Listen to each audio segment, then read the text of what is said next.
Hey everyone, and welcome. Today we'll be talking about the film The Fantastic Beasts: The Secrets of Dumbledore. Fun fact, did you know that Luna Lovegood from the Harry Potter franchise would go on to marry Newt and Tina's grandson, Rolf, many years later? This film came out in 2022 and stars Eddie Redmayne, Jude Law, and Mads Mikkelson, and was directed by David Yates. So, without further ado, let's get right into it.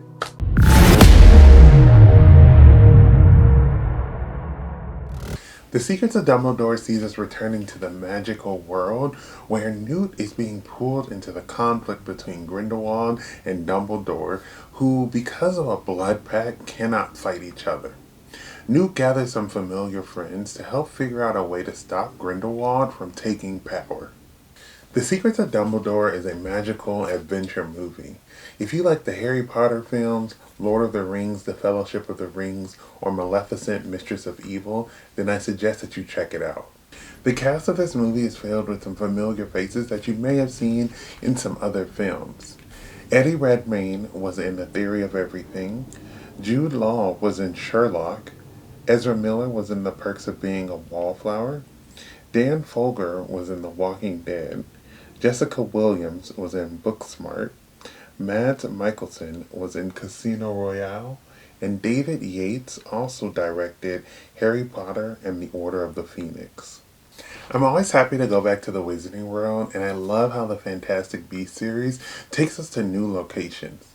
This movie still has some familiar places, but introduces us to some new locations to further expand the Wizarding World.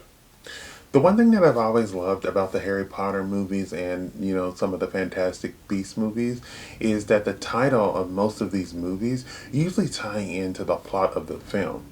In this film, The Secrets of Dumbledore could be the fact that Credence is actually a Dumbledore while he is not a brother, or the fact that Dumbledore and Grindelwald were in love in the past. So that title could mean a couple of different things. I didn't think Credence was actually a Dumbledore, but this movie shows that there's more to that because he's not the brother of Albus and Aberforth as stated in the last movie, but rather the son of Aberforth.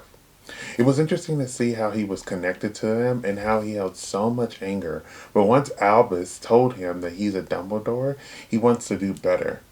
I was kind of sad when he was dying, but I also was confused on why he was with Grindelwald in the first place, considering he is a crazy maniac. I'm glad they finally talked about Grindelwald and Dumbledore's romantic feelings towards each other. It has been mentioned outside of the movies that Dumbledore was gay, and it is hinted that he had a relationship with Grindelwald, but I'm glad that they explicitly said it in this film. I feel like Newt has started off as the main character of this franchise, but now it seems like they want to keep him involved, but the storyline itself is pivoting to focus more on Dumbledore taking on Grindelwald. I think it's fine if that's happening, but then it makes me question why keep the Fantastic Beast in the title if it's going to be more of a Grindelwald versus Dumbledore story, or are they going to find more ways to incorporate Newt and his creatures? With the film focusing more on Dumbledore, we got to see him talk about Ariana's story and how it's part of the reason why him and Grindelwald decided to go on different paths so long ago.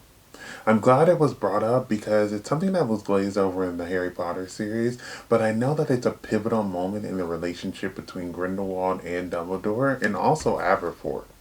With this scene, they could have leaned on more that Dumbledore wasn't always a good wizard and how him and Grindelwald had similar ideas before this event. But also, I would have loved to see a flashback of this scene to show how much emotion was in that situation and how, that all of that emotion is kind of what led to the separation of Dumbledore and Grindelwald. I thought that Mads Mikkelsen killed it as Grindelwald. He takes on any role as a villain and really makes you think that that person is just awful. With the dismissal of Johnny Depp, I was really interested to see what they were going to do with this role. I was surprised that they didn't get Colin Farrell back considering he was in the first movie, or go with a British person considering it seems like that's like what Johnny Depp was trying to do with the character, because he had an accent in, the Crimes of Grindelwald. However, I do love Mads as an actor, and I think that he did great in the role and further showed how manipulative Grindelwald could be. I love Queenie in this movie. She starts off on the evil side, but slowly goes back to the good side, and I always knew that she would make her way back. I loved her look in this movie as well, and I think she looks really great with the blonde hair. Jacob is hilarious in this movie, and I love how his comedic moments always diffuse tense situations. As the only muggle in the group, he has a clear disadvantage, but I love the scenes with him in it and how he will always do whatever he can to save Queenie.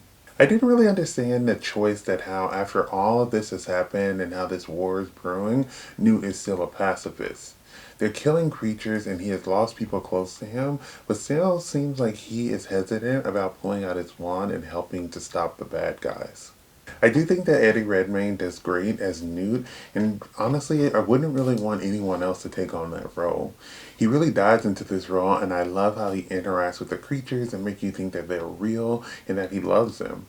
I'm glad we get introduced to a handful of new creatures in this movie, and he always shows that he understands the creatures no matter how dangerous they are. When he sees Tina also, his face lights up, and I just love seeing them together. I was upset that we only got to see Tina towards the end of the movie, and that's it.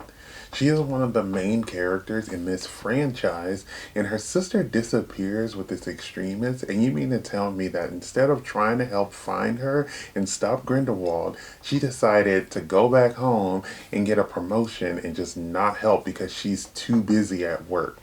It made it bittersweet at the end to see her and Newt reunite, but she should have been in the movie with the group the whole entire time. I did enjoy Theseus more in this movie.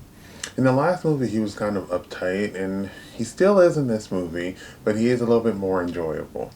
Him and Newt have this awkward relationship, which is hilarious to see on screen, because they're brothers, but they're like complete opposites. I was very surprised though that he didn't really mention Lita that much in this movie, considering he was planning on marrying her and she was killed by Grindelwald. You would think that that would be something that he would be holding on to when he lost someone that he loved very much by someone who in this movie is really in the public eye. Professor Lally was a gem, and I'm glad she got a bigger role from the last movie. She did her magic with such ease, and it made me realize just how great she would be to have on a team. The person who I didn't think I would end up loving so much by the end of this movie was Bunty. She came in clutch in this movie with making sure that the creatures in Newt's case were safe, while also, helping him out, making sure that the creatures that are in the case are actually cared for, considering she's one of the only characters in this movie who understands them besides Newt. And she definitely was great, and I loved her in this movie.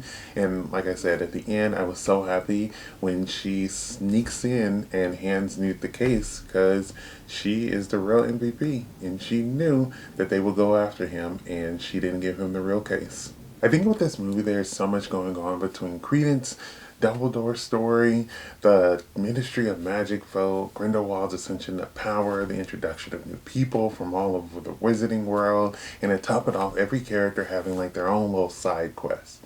While I feel like this is a lot, I feel like the Dumbledore and Grindelwald story was moving at a very slow pace. I think that they needed to focus on the story and keep the side missions to a minimum to ensure that the main story can move forward at a more understandable pace. While there was so much that happened in this movie, there were some things that they left out that I was confused about. The main one is, where's Nagini? Like, she was trying to help Credence and he was helping her, and not only is she not in this movie, but she is never mentioned. We all know that Nagini becomes Voldemort's snake eventually, but we thought that the purpose of including her in the last film was to show how she gets from this person who is sweet and innocent to this snake that eventually ends up helping Voldemort. So just to completely not have her in this movie was kind of crazy to me, considering that you would think that that's something that they would, want to include in the movie, considering that her character is something that's going to lead directly into Harry Potter. They should also more explicitly talk about the time jumps between the films. This movie takes place in 1932, while the last movie takes place in 1927. You would think that this movie takes place right after the last movie, because they really don't talk about how long it's really been. I think stating the time difference will help explain how Grindelwald has risen so much in power that he can run for a government position, and how so many characters are no longer in the film. I would have loved to see more creativity in the battles in this film. The one between Dumbledore and Grindelwald had so many cuts which made it hard to figure out who was who in the fight. And with all of the spells that we've seen in the wizarding world, with this battle, it just didn't show how creative they could be with the spells. The lack of battles itself kind of bugged me because Grindelwald is this big baddie and we barely get to see how powerful he is with a wand, yet alone with an Elder Wand. There have been some great battles we've seen in the Wizarding world, and I thought that, we would get more in this movie considering all the bad stuff Grindelwald is doing. He also has some supporters who need to get owned in a battle, like Rosier, because she is just so mischievous, and I know she would be a tough opponent, but I really want to see Queenie take her out. The different locations that they explore are so cool to see. I'm glad that we get to go all over the place and see what other visiting locations look like. I also love to see the outfits from these different locations. We not only get to see outfits based on the time period, but also on the location. With everything going on behind the scenes, I'm actually surprised that this movie got made. With J.K. Rowling doubling down on being an awful human person, Johnny Depp getting fired because of this case with Amber Heard, which seems unfair to me considering that she is still employed by Warner Brothers when she should have been fired. Kevin Guthrie being convicted of sexual assault, which I did not know going into this movie, but he is rightfully been removed from these movies, and more recently Ezra Miller having legal woes. It's just shocking that all of this has happened behind the scenes while this movie was trying to get released. I think my favorite part of this movie was seeing Newt save his brother from the little scorpion-like creatures. The scene showed that Newt and his brothers have grown closer, and Newt wants to make sure that he's okay. I love how this further shows how even though Newt may not be super familiar with the creature, how he can observe and adapt to understand them to survive. Him mimicking the dance of the small manticores was funny, and then Theseus trying to do it and failing made the scene just a great scene, and I love their chemistry together. Secrets of Dumbledore builds off what we've already seen in the Fantastic Beasts movies, while also being thoughtful of what we've seen in the future in the Harry Potter films. It takes us to some familiar places while introducing us to some new ones. If you haven't seen the Fantastic Beasts Secrets of Dumbledore, then I suggest that you go and watch. Thank you for watching my video. I would love to hear your thoughts down below in the comments. If you have not subscribed, please do so you can keep up to date with more of my videos. But besides that, everyone stay safe, have fun, and goodbye.